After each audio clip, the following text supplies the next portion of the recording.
as nervous hoarseness in 1871. A few years later it was called spastic dysphonia, now it's called spasmodic dysphonia, because it's my view that the paradigm in medicine is wrong. It's on the wrong road. It's not a matter of personalities, it's a matter of understanding that spasmodic dysphonia is due to the fact that you're talking in the lower throat, and they're calling it a dystonia, and you can't change it, and I can change it within a period of minutes and initial evaluation. Somebody is wrong. And my cures are on the record. They involve 15 cures of patients associated with UCLA Medical Center.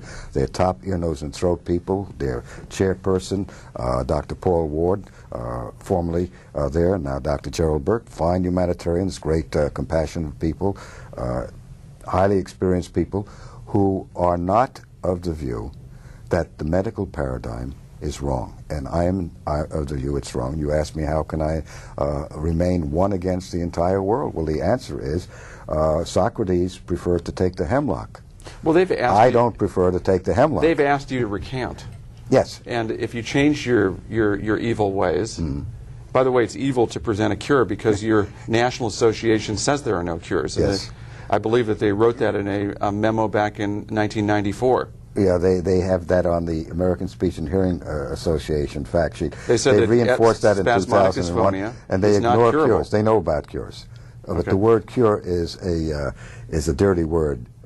Now, who told them back in '94? Who are the sources to their statement on the website that there were no cures for spasmodic dysphonia? That's a very interesting question answered this way. Jerry Logerman, who is the president of the American Speech and Hearing Association, in writing told me that there were 3 sources determining there are no cures of SD. That was Christy Ludlow of the NIH, National Institute of Health, who's a very fine investigator in research, who has no cures ever. Arnie Aronson of the Mayo Clinic, and the NSDA, National Spasmodic Dysphonic Association.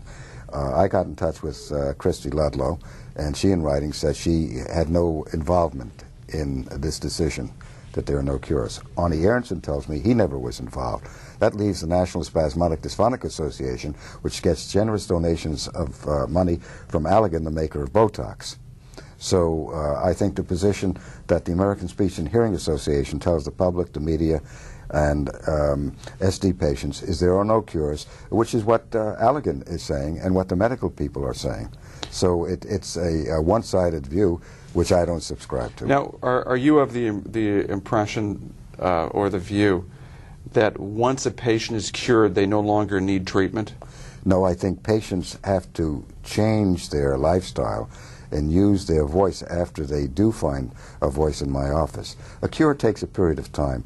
Reverend James Johnson was diagnosed at the Mayo Clinic with severe SD, the most severe SD you can imagine, by Arnold Aronson, a fine speech pathologist, an icon in my field.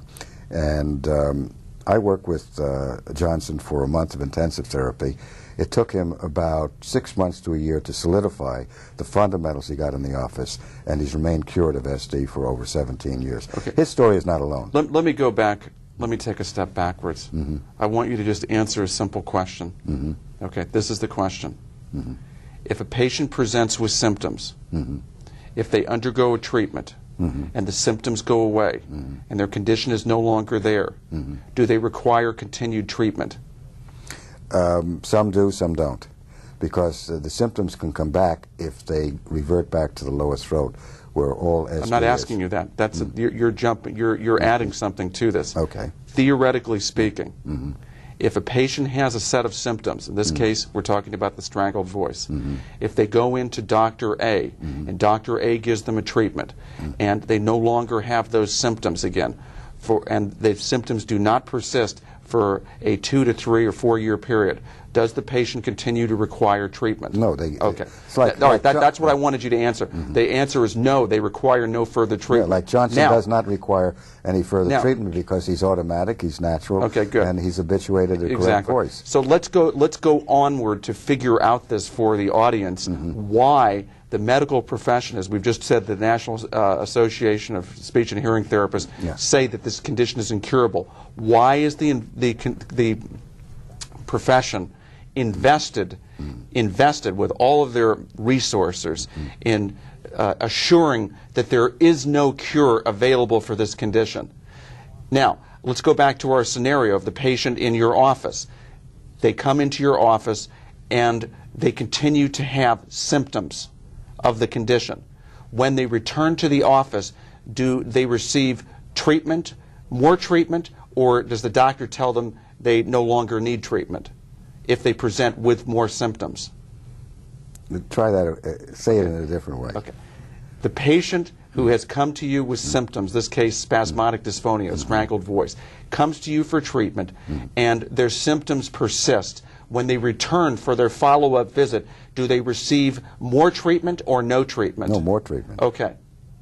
Are we getting close to why, in the broader picture, the wider context of why the medical profession and the pharmaceutical payers, the corporate entities that support the medical profession and pay for those fancy lunches and the continuing education, by the way, on those cruise ships with all those girls in the string bikinis and the margaritas You're and the just daiquiris. envious of them. Well, I mean, I think we all like those things. But is the goal of the current medical establishment, I'm talking about the whole ball of wax here, to create chronic treatment for patients? Yes, that's what it turns out to be. Well, what you're saying, chronic treatment, is they're using Botox 4 to 10 times a year, or once in 2 weeks and once in a month, each year and every year for life. So it's chronicity. That's ongoing therapy. Of course, that fills the bottom line, and they're selling Botox, which is a product. And reflux drugs, right? Yeah, reflux drugs. Merck is the sponsor of the research that came out in 1992 saying bad and raspy voices are due to reflux, which I don't find case after case after case, not verifying clinical practice saying it's not working, fellas. Merck, by the way, was the original manufacturer, a drug maker of Prilosec, who then sold it to their AstraZeneca division, okay, that now manufactures Prilosec, just for people to know that it's actually in the pharmaceutical company's interest to keep people on chronic drug treatment. The issue is that if I report cures of bad and raspy voices, which I do ongoingly, and I report cures of spasmodic dysphonia, that ends the chronicity or the ongoing treatment for reflux drugs or for Botox. Why is it necessary if you have a cure? So a cure, I've been told, is a dirty word. Yeah. And my field is allied with the medical community. And yet the word cure, I mean, most patients, if you're just sitting as a somebody who's not in the medical field or an ancillary or I was a professor, clinical professor in the head and neck most division. patients who have a condition believe that the medical profession is oriented toward curing diseases. That's what they believe. The patient believes that. I think that's true. But it turns out that may not be true. No.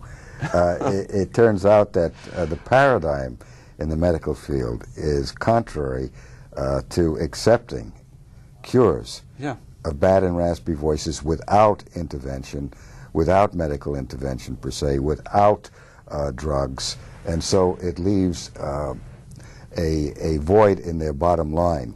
It is saying, look, you're a challenge, you're a burden, you're a danger to us because you're doing it by Mother Nature's all-natural voice care, which is what I'm doing. I'm simply taking the voice out of the lower throat and putting it up in the face. Let me give you an example of this. Just recently I read a report, in the paper that was discussing statin drugs.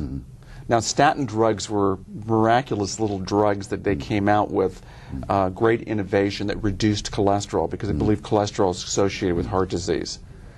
So the latest research by the manufacturers of these statin drugs, Zocor in particular, has come up with a study that has indicated that taking statin drugs, irrespective of whether they reduce cholesterol or not, in some patients they don't reduce cholesterol as much as others, that all patients who want to survive heart attacks should be taking statin drugs, which is to say everybody who has cholesterol, no, it doesn't have cholesterol, should be taking statin drugs. That was the finding of this study, which means they're widening out the scope now. Now it's not to reduce the symptom of high cholesterol.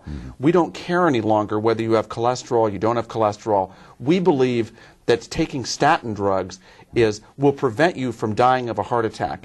That's the new finding. Now, what does that tell you about the use of statin drugs now? Well, there are fashions and fads in medicine.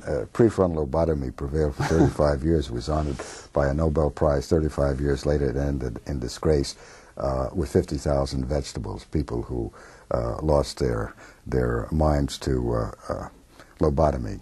It means they were damaged brain-wise. Legal drugs kill 200,000 people. Legal drugs kill 200,000 people a year, and 100,000 people die in hospitals, not for the condition they went into the hospital, but from a problem in the hospital that was given to them. So I find it interesting.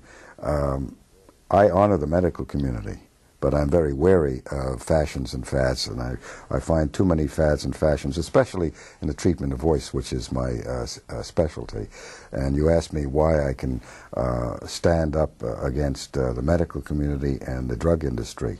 I think the answer is because I know that they're on the wrong road, they have the wrong paradigm, and I have the proof to verify that bad, raspy voices are basically due excessively, overwhelmingly, to wrong voice use, and I can change it rather quickly. And that strangled voices are curable by direct voice rehabilitation. So I'm standing on very solid ground, and I attribute that to the fact that my experience growing up on the streets of New York, realizing that you have to use your mind, your eyes, and your ears to survive. I think this is another attribute of it. Well, Groucho Marx once said, "Do you believe me or your own eyes?" And his, of course, he was a great hustler and liked to talk people into things. But I mean, what's interesting is the brainwashing element of this, because the patients, by the time you get them, are so brainwashed, they're so pre-programmed to believe that there are no cures for this, and that the only hope lies in science and high tech. And when they see you and your treatment and you're giving them such simple instructions of what to do and getting results with them, don't they feel like they're being shortchanged or cheated? Yeah, they wonder about it. They say, why didn't my doctor tell me this? Well, your doctor is not trained in voice, and they're well-intentioned, they're humanitarian, they're compassionate. I think one of the kindest, nicest guys I know is Burke at UCLA Medical Center, who's the chairperson, who is, I think, quite taken back by my reports of cures of his spasmodic dysphonic patients that he used to send me, but doesn't anymore because I guess I'm an embarrassment to the establishment, but I simply want to help. I was of the medical field. I was on their faculty, head and neck division, and I ran their voice and speech clinic. I think the problem is a medical the embarrassment paradigm. Isn't the element of embarrassment, use that word in terms of, the referrals he gave you, the thing that you did that was unforgivable and inexcusable to Dr. Burke and to his medical establishment was you cured patients that he gave you. Isn't that what you were guilty of, curing patients? Well, I cure patients. It may be a sin. Socrates asked questions that embarrasses society around him. And isn't that amusing to you? Yeah, it is. It's very amusing. That your misdeed that's gone punished right now is that you cured the patient that was referred to you. But I still see he's well-intentioned, but he's surgical. He is. It's like the psychiatrists look for the problem of SD, spasmodic dysphonia, in the mind, and the surgeon looks for the problem in pathology. And that's the medical paradigm. I'm not into personalities, I'm into paradigms. And I see them as looking at a paradigm that is faulty, and I guess I outrage them. Semmelweis questioned the medical authority. He was an MD, and they haunted him, and they ruined his career, and he wound up in an insane asylum. Well, they're told, the physicians are told to avoid the Procrustean exercise, which is basically to be objective, to keep their minds open, to include new information and facts. How is it that you have a view that tells you exactly what to do and how to do it? How can you possibly keep an open mind, especially with something like direct voice rehabilitation? Well, they have that problem because it's another area. Thank you very much for joining us, folks. My co-host, Dr. John Curtis, and I wish you well. Bye-bye. They have a paradigm, and they adhere to a paradigm. Procrustean, they want to fit their theory They're fitting the data to their theory. Rather than saying, look, the data doesn't match. No, it doesn't match. It doesn't match. The theory, it doesn't match. We need a new theory. Yeah. We need to come up with a new idea. We have to expand what we Their theories have failed for spasmodic dysphonia. None of their theories have produced and this a is for single over 133 years. That's failed. So their paradigm is wrong, but that's very threatening.